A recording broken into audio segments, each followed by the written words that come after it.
Now this one is pretty interesting because we start off with a very different type of scenario. In the first scene, we are introduced to a martial arts expert and assassin named Thunderleg. Now, for his entire life, Thunderleg has trained to be the best fighter in the world. He is known for his signature technique called the Devil's Kick.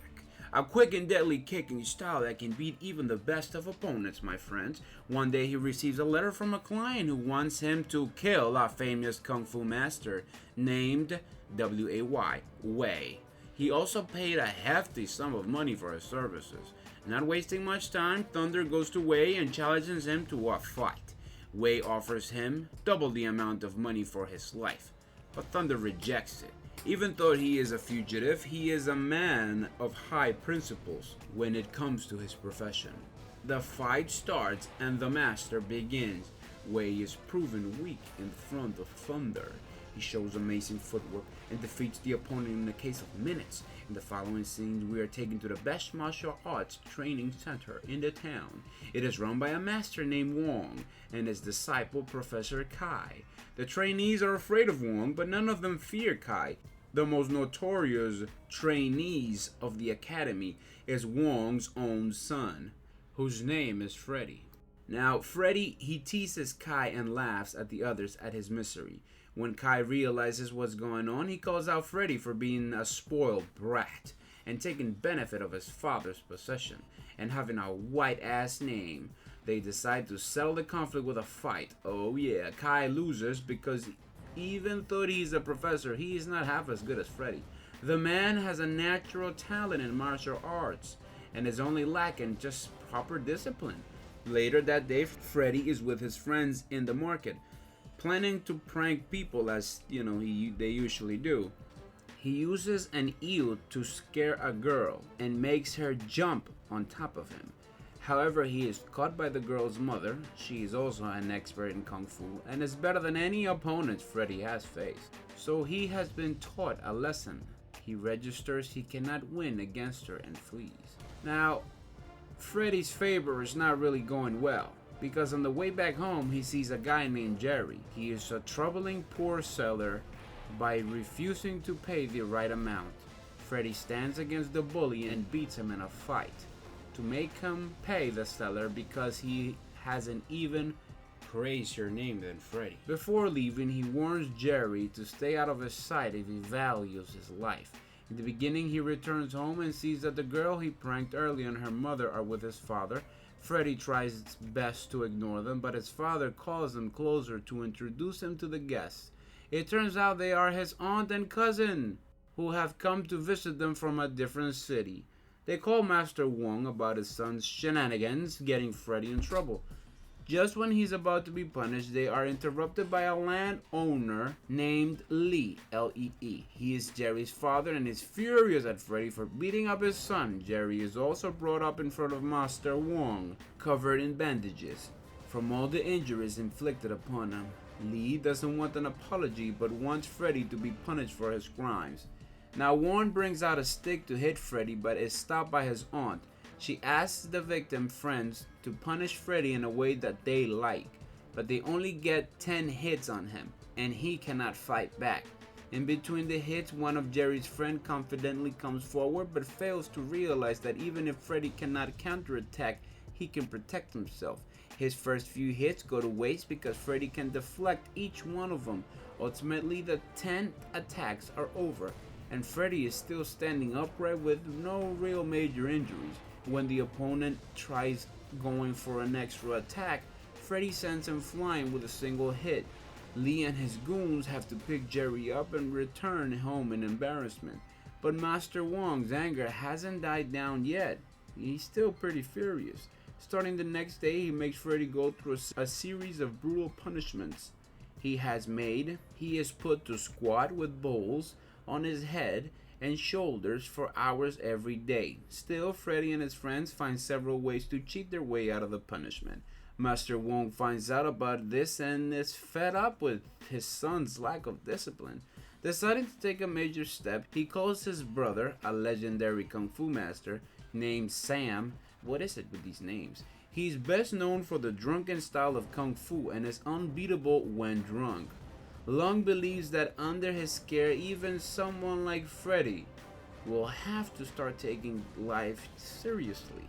Until he arrives, Freddy is kept in the outhouse with a heavy pot hung on his neck as punishment. His friends rescues him and reveals that Master Sang is just not a usual person. He tortures his students so much that they are unrecognizable by the end of the training. Once he arrives, Freddy might as well wish farewell to his freedom and peace. Upon hearing all the craziness and cruel things that Sam has done, Freddy no longer wants to meet him. He runs away and ends up at a restaurant by the end of the day. Since he is penniless, he tricks a man into treating him into a meal, but the man turns out to be the restaurant's owner.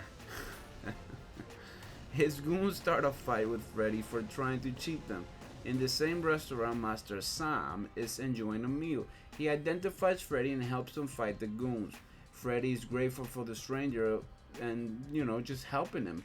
As they talk, he starts insulting Master Sam, failing to recognize that he is the same man. After making fun of him and insulting him all he wants, Freddy stops and asks the stranger his name. Upon seeing that he was the whitest name of them all and is the master, Freddy's face just changes the color in embarrassment. He tries to make a run for it. When that doesn't work, he foolishly attempts to fight Sam and is taught a quick lesson.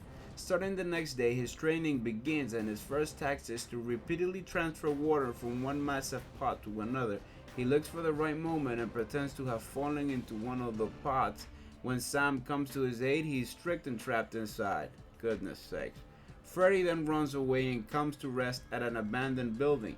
The place turns out to be a hideout of the dangerous assassin Thunderleg.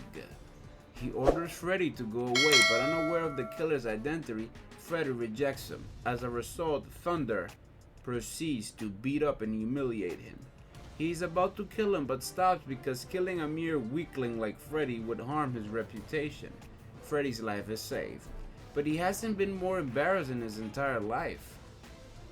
The anger turns into the will to get revenge on Thunder, and for that he has to train, my friends. Can I just say, most of us will stop. Most of us, when embarrassed, would even commit suicide or post it on social media. But I mean, look what you can learn from Freddy. At least the good things. He fights, gets up and fights after being humiliated. You should do the same in life as well. In the following scene, he goes back to Sam, apologizing and begging him for his help. Sam takes him back, giving him the last chance to prove himself. The first step in training is to multiply his arm strength. This is done by Sam tying sticks to his hands and using him like a puppet. After training the entire day, Freddy has a hard time using chopsticks at dinner. He doubts if he can ever be as strong as Thunder. But as the days pass, he feels his arms gaining strength. The first quarter of the training ends when he can break walnuts with his bare fingers. Then one day, the master and students go to a local betting zone to gamble. They want to just gamble away. Sam is an experienced gambler, of course, with very sharp eyes, and he knows how to analyze stuff and people and things and the environment. He wins every single round and makes a lot of money, much to the annoyance of his opponents, of course. They are interrupted, however, by a bold man who thinks he can defeat Sam. They put all their money on the last round, but the man cheats to win. Upon being proven a fraud, he panics and starts blaming Sam. Freddy challenges him to a fight, thinking it would be an easy win, but the bald man reveals he has been trained in skull-style kung fu and does have a strong head. Skull-style kung fu? He has to have a strong head, right? He beats Freddy in the first half of the fight, but Freddy gets his hand on a hammer and defeats the guy in the end. A while later, Master Sam runs out of his favorite alcohol and asks Freddy to get him some from a restaurant. However, he instead eats a large meal with the money and dilutes the alcohol with water, assuming that Sam won't know the difference. Now we cut to somewhere else, and the bald-headed guy brings the Bamboo Master to beat up Sam for what he did earlier. The Bamboo Master has his stick, but Sam lacks his biggest source of power, which is alcohol. Freddy arrives at the right time, but Sam instantly recognizes that the alcohol is diluted. As a result, both of them cannot fight the Bamboo Master, so they decide to flee at night. Freddy blames Sam for not teaching him properly because he couldn't defeat the Bamboo Master. Sam reveals that until now he had only been learning the basics of the drunken kung fu technique. Now that he has mastered the basics, he will have to learn the more important parts. The duo then drinks until they are drunk out of their minds. When an average person can hardly walk with this much alcohol in their system, Sam can perform the techniques of all 7 masters of kung fu. Freddy learns about the masters and their strengths and weaknesses. After training for hours and hours, he finally begins to get a hang of the complicated techniques of kung fu. He is also much more disciplined than he was before and takes the training a little bit more seriously, my friends. Now one day the landowner Lee comes to Master Wong asking him to sell his land. Wong knows that Lee wants to misuse the land and convert it into a coal mine. Lee even offers him 20% of the profit, but Wong kicks him out. In the following scene, Thunderleg receives a letter from a client. The sender is Lee, who wants to kill Wong. Thunder takes on the task and gets ready to go to the city somewhere else.